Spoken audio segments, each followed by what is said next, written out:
Hello mga B! Namiss niyo po ba ako? Ako po, sobrang miss na miss ko po kayo. By the way, welcome back to my channel. For today's Bulaklak series, i-share ko po sa inyo what it's like to be an OFW here in Saudi Arabia. At tayong may iba't ibang kwento. Pero sana makapagbigay ako ng glimpse sa buhay ko dito. Paano ko hinaharap ang mga araw-araw na challenges. So paano ba yan mga B? Tara, let's! Bago ko makuha ang trabaho dito, matagal din ako nag-apply iba't ibang mga agencies. Mas marami rin akong considerations like kung paano ang culture dito, ano ang mga rules at regulations sa buhay OFW. Naghanap ako ng mga opportunities na swak sa aking skills. After ng ilang months of applications, kahanap ako ng company na willing akong tanggapin na naman madaling proseso mga B. Dumating pa nga sa point na scam kami nung recruiter namin ng 15,000 pesos. Oh no talaga mga B. Ay. Sabi nga nila, kailangan mo lang maging patient at matyaga. Tapos sobrang lungkot ko kasi nga umalis ako sa Pilipinas. Siyempre may iwan ko yung pamilya ko. Pero alam ko na kailangan ko gawin ito para sa kanila at para din sa sarili ko. Yung nga bang araw-araw na buhay ko dito? Halos pareho lang sa Pilipinas pero siyempre ibang environment dito. My work start at 2 PM hapon at tatatapos ito hanggang 10 o'clock ng gabi mga B. Pero may mga instances na kung bumalik sa shop, nga magdidiskarga kami ng mga bulaklak 3 AM yun. Babalik pa ako sa shop. Pero ganun talaga mga B. Overtime din kasi yun. Kasi ito na nga, di ko akalain na magiging malupit sa init ang Saudi. Diyos ko po Rudy, temperature dito minsan umaabot ng 45 degrees. Kaya kahit tapos na ang trabaho, di pa rin ako makalabas ng maayos. Kasi nga madalas, mga libreng oras ko, so social media na lang ako. Tapos nanonood ng mga Filipino shows. Kaya nakikipagkwentuhan ako sa mga kababayan ko dito. Isa sa mga pinakamagandang bagay dito sa Saudi ay ang pagkakaroon ng mga kababayan. Kahit malayo tayo sa pamilya, may mga tao pa rin na nagiging pamilya mo rito. We try to support each other sa mga tough times. Kahit malayo sa home country, kaya ibang probinsya man kami, masarap kasi nagtutulungan kami. Parang may pamilya ka na. Tulad ditong katrabaho ko na ito. Anyways mga B, magbiyahe muna tayo papuntang shop. So stay tuned lang kayo mga B.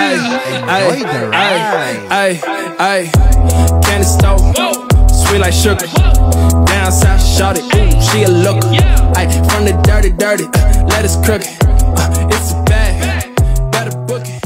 So ito na nga mga B, nakarating na tayo sa shop namin. Sa mga hindi pa po nakakakilala sa akin, mag-intro nga ako. Hello mga B, ako nga pala si Kobe, ang inyong masayahing florista dito sa Saudi Arabia. Yes mga B, tama po yung rinig nyo. Ang trabaho ko ay bilang isang florista sa isang wholesale flower shop dito sa Saudi Arabia. Maraming tao ang mga hindi nakakaalam na may demand pala sa mga florista dito, lalo na sa mga kasal, events at iba pang okasyon. Hirap man sa simula pero natutunan ko itong mahalin. Pagdating sa shop, agad kaming nagsisimula magtrabaho. Unang ginagawa namin mga B, binibilang ko yung mga bulaklak na dadalhin ng mga delivery man namin. Kailangan sigurado yung fresh at magaganda ang mga bulaklak na kukunin nila. Siyempre kailangan tama yung mga bilang ko mga para malaman natin kung ilan yung inuha nila at ibabalik nila dito sa shop. Madali lang naman ito mga B. Ilista lang natin na parang ganyan. Nagbebenta rin pala kami ng mga pambalot at mga ribbon. Tapos ang gagawin natin mga B, hahatakin natin isa-isa itong mga balde. At ilalapit natin dun sa katrabaho ko delivery man. Sila pala yung mga nagbibigay o nagdi-deliver ng mga bulaklak dito sa mga flower shop dito sa Al-Hasa. So imbis na bibili pupunta dito yung mga flower shop, kami na yung magdi-deliver para hindi na sa kanila hassle. Isa sa pinakamasayang parte ng trabaho ko ay ang paggawa ng flower arrangement. Dito kasi lumalabas yung creativity ko. At ibang-ibang klase ang bulaklak ang ginagamit namin. Mga rosas, lilies, tulips at marami pang iba. Saan pa nga may mga kuripo at mga rush orders. Kailangan dapat pulido pa rin yung mga gawa natin. Tapos ito na nga mga B, paalis na kami. Napatikin nga ako sa kahit nga dito sa may harap ng shop namin. Talagang napakaganda. Sobrang ma-appreciate mo talaga. Kaya nga minsan mga B, stress na ako. Tinitingnan ko lang yung langit at natatanggal na yung stress ko sa mga customer. Uy! Ano ba yun? Magsasara na pala ako ng shop mga B. Tapos babalik na lang ulit ako ng alas 8. Ito pala yung mga katrabaho ko. Dahil nga mabait ako mga B, nakiusap nga ako na bibili nga ako ng pagkain ni Silver. Kasi nga wala na naman pagkain. Anyways mga B, hindi madali ang buhay ng isang OFW. Minsan mahaba ang oras ng trabaho, malayo pa ang uwian. May mga araw na sobrang pagod na. Yes, pagod na pagod ako maggupit mga B. Pero kailangan lumaban para sa pamilya. At nandito na nga pala kami sa pinakamalaking grocery dito sa Saudi Arabia. So papasok na pala kami mga B dito sa Tamimi Market. Kasi nga mga B, bibili kami ng cut. Ay, ang sarap mag-shopping. Pero kailangan mag-tease mga B. Yung kahit mahirap, di ako sumusuko dahil may pangarap ako. Siyempre, makapagpundar ka ng sariling negosyo, mas makauwi na sa pamilya. Kaya tingnan mo, mga sale-sale lang ang binibili ko para talagang makaipon sa kinabukasan ko at kinabukasan ng pamilya ko. Kaya sa lahat ng kapwa kong OFW, saludo ako sa inyo. Kasi mga B, ang hirap magtiis. May gusto kang bilhin, hindi mo mabili-bili kasi nga nag-iipon ka. Diyos ka po. Ito na nga mga B, nandito na nga tayo sa section ng mga cat. Isa kasi si Silver sa talagang nakakapagtanggal ng anxiety ko. Nako, kahit magastos sa pagkain, napaka-arte Swerte pa. Ewan ko na lang talaga mga B. Kahit ganun yun mga B, love na love ko yun. At kahit papano love na love rin niya. Pupunta na pala tayo dito sa counter at babayaran na natin itong mga pinamili natin. Tapos bumili na rin ako ng mga na pwedeng gawing steak. Para kahit papano